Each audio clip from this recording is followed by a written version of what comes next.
Hello, today I'm going to show you how to check the coolant level on your engine coolant of a Seat Ibiza. We're going to the front and open the reservoir for our coolant liquid. That should be between the maximum minimum range and it should be topped up with G12. Okay? G12. Coolant liquid. Really important.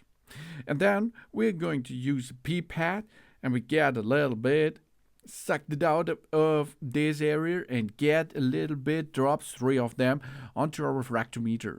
Then we have a look through the refractometer. And inside we can see there is a line of degrees Celsius. And this is, in this case, about 40, minus 40 degrees Celsius. That's okay, a nice level. So we can top up using distilled water. Oh yeah.